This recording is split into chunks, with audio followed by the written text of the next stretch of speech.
So who knows what makes a show popular or becomes number one? It's a matter of timing. Now, this show had an established movie star who got his big break with Audrey Hepburn in The Breakfast at Tiffany's. You had a future Star Trek star. You had a former Battlestar Galactica star. And you had Clubber Lang, Mr. T. You put them all together, you got the A-Team. Now, the A-Team, for a lot of people, is the most underrated series of the 1980s. It became the number one show in North America, in Canada, Mexico, and the States from its debut in January 23rd, 83, and had big ratings until its end in March 8, 87. This action-adventure TV series ran at NBC about a fictitious U.S. Army Special Forces team who were imprisoned by a court-martial for a crime they did not commit, but escaped to L.A. They eventually found work as soldiers of fortune while trying to clear their names and avoid capture by the authorities. The series was created by Stephen J. Cannell and Frank Lupo, as was a joint production of NBC Universal Television and Stephen J. Cannell Productions. A feature film based on the series was released by 20th Century Fox in 2010. Now, George Peppard was the lead one, with Tim Dunnigan in the series pilot, Dirk Benedict, Dwight Schultz and Mr. T. The female leads, Melita Collet in season 1 and 2, Marla Hesley in season 2 and 3, and the add-ons were Robert Vaughn, the great Robert Vaughn, and Eddie Velez in season 5. Now, John Ashley narrated with theme music by the great Mike Post and Pete Carpenter, and 5 seasons, only 98 episodes. Now, mostly film setup, and did go to videotape, but it was a single camera. Now, this was one of the last 48-minute episodes of that era, and it's cut in syndication like crazy. Now, the A-Team was created by writers and producers Cannell and Lupo at the behest of the great Brandon Tartikoff, NBC Entertainment's president. Cannell was fired from ABC in the early 1980s, their loss, after failing to produce a hit show for the network, and was hired by NBC.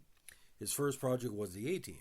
Tartikoff pitched the series to Cannell as a combination of The Dirty Dozen, Mission Impossible, The Magnificent Seven, Mad Max, and Hill Street Blues, with Mr. T driving the car. You could probably add a little bit of what they call Kelly's Hero spice. The A-Team was not considered commercially promising, although Cannell has said that Peppard suggested it would be a huge hit before he ever turned on the camera. The show became so popular, the first regular episode, which aired after Super Bowl 42 on January 30th, Super Bowl 17 on January 30th, 83, reached 26.4% of TV audiences, placing fourth in the top 10 Nielsen rated shows. Now, the show is prominent in popular culture for its cartoonish violence, with few injuries even with heavy weapons, formulaic episodes, and the team's ingenuity in improvising weaponry and vehicles out of seemingly random parts, and a distinctive theme song, kind of a cousin of MacGyver. The show boosted the career of Mr. T, who portrayed the show's initial central character, B.A. Baracus. Some of the show's catchphrases says, "I love it when a plan comes together," "Hannibal's on the jazz," and "I ain't getting on no plane," have appeared on t-shirts and other merchandise. Now, the term A-Team is a nickname coined for the Operational Detachment's Alpha ODA of the U.S. Special Forces during Vietnam. The U.S. Army Special Forces still uses the term ODA for its 12-man direct operation teams. Now, in a Yahoo survey of 1,000 U.S. television viewers published in October 2003, the A-Team was voted the oldie TV shows viewers would most like to see revived, beating such popular TV series from the 80s as The Dukes of Hazzard and Knight Rider. Now, the A-Team had a standard plot structure of independent episodes with few references to past events and a few overarching stories, except the characters' continuing motivation to clear their names.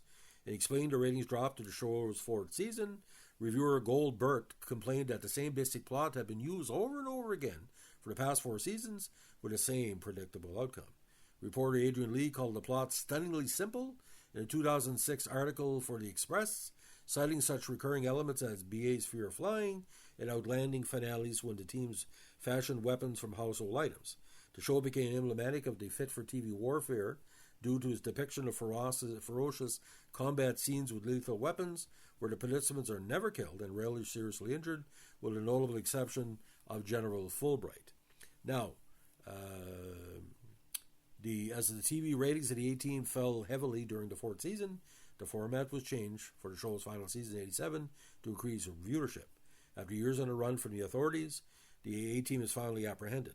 General Hunt Stockwell, a mysterious CIA operative, propositioned them to work for him. In exchange, he will arrange for their pardons upon successful completion of several suicide missions. Now, John Ashley's opening narration is classic.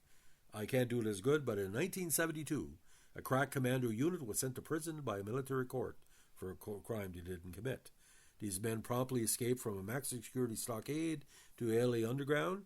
Today, still wanted by the government to survive as soldiers of fortune.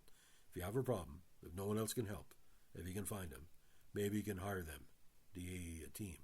Now, again, the last episode ran in March after the first run ran out on December 30th, 86. Now, the casting of this, although the part of Face was written by Frank Lupo and Stephen J. Cannell with Dirk Benedict in mind, NBC insisted that the perf could be played by another actor. Therefore, in the pilot, Face was portrayed by Tim Dunnigan, who was later replaced by Benedict, with the comment that Dunnigan was too tall and too young. According to Dunnigan, I look even younger on camera than I am, so it was difficult to accept me as a veteran of the Vietnam War, which ended when I was a sophomore in high school. Now, Tia Carrere was intended to join the principal cast of Mike Myers fame in its fifth season and after appearing in season 4 finale, providing a tie to the team's inception during the war. Unfortunately for this plan, she was under contract to General Hospital, which prevented her from joining the A-Team, different network. Her character was dropped as a result. Now, according to Mr. D in Bring Back the A-Team in 2006, the role of B.A. Baracus was written specifically for him. This is corroborated by Cannell's own account of the initial concept proposed by Tartikoff. Now, James Coburn, who co-starred in Magnificent Seven, was considered for Papard's role, and George Papard's was the original consideration for the role of Vin, played by Steve McQueen instead in Magnificent Seven. So what goes around comes around. Now, the A-Team itself was nominated for 3 Emmys in 83 for the pilot, in Outstanding Film Sound Mixing, and Outstanding Sound Editing for a series for several episodes. Now, during the show's first 3 seasons, is a viewership including an average of 20 to 24% of all American households. The first regular episode, again, got 26.4. It was top 10 for a while, but was the number 1 ranked show on NBC and top 3 during the third season. Now, the 4th season really killed it.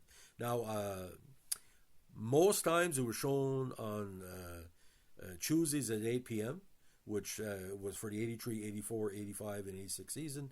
Then it was shifted around to Fridays, didn't work out, came back to Tuesdays.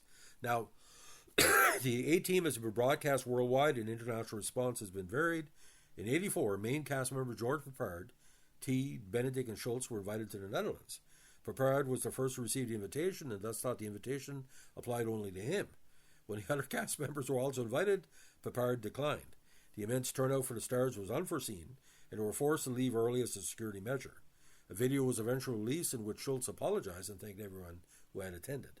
Although ratings soared during the early seasons, many U.S. TV critics described the shows largely as cartoonish and thereby wrote the series off. Most reviews focus on acting and the formulaic nature of the episodes, most probably the absence of actual killing in a show about Vietnam War veterans. Now, it was a huge hit in Italy in the mid-80s and the 90s. In Indonesia, the A-Team has also gained success as a big hit since the television network RCTI aired the show in December 89 until 94. Now, another big star of the show was the GMC Vandura. This was used by the A-Team as their main van, which is characteristic red stripe, black and red turbine mag wheels, and rooftop spoiler, is an enduring, again, pop culture icon. The customized van in the A-Team movie was displayed at the 2010 New York International Auto Show. Now, there was, again, A-Team comic for a while, and a numerous array of merchandise was released, including toys, video games, and snacks, including trading cards and stickers, action figures, as well as the van, the Corvette, helicopter, trucks, and jeeps from model car manufacturer Erti. Now, there was also jigsaw puzzles. Now, Viewmaster Reels came out as well, an electric race car track, and a Tyco-produced train set.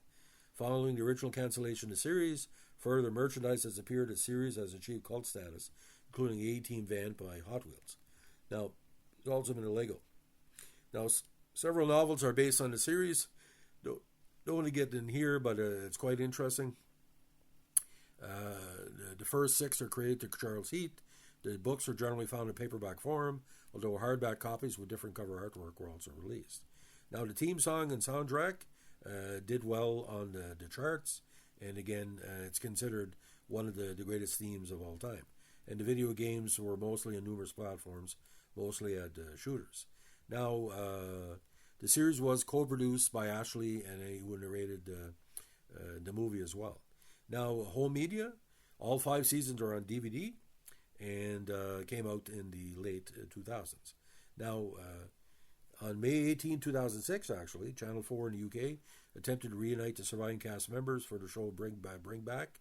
In an episode titled Bring Back the A-Team, Justin Lee Collins presented the challenge, securing interviews and appearances from Benedict, Schultz, Heasley, Ging, and Cannell and Mr. T. Now, the still reboot is still being talked about, but this is, ladies and gentlemen, this was probably what worked together. People were welcome to look back on the Vietnam War with the aggressiveness, the positive aggressiveness, and it was cartoon violence. Like I said, it's just, it's cowboys and Indians. But George Papard once said, "They saved me for a lot of money by paying off my ex-wives what he was paid." You only got $50,000-$60,000 an episode, which doesn't sound much, but it's like $500,000 now. So A-Team, 1-star thought, but a 5-star presentation. If you like what you're doing here with our podcast on the vintage shows from the 1980s, let us know with a like, comment, subscribe, or share.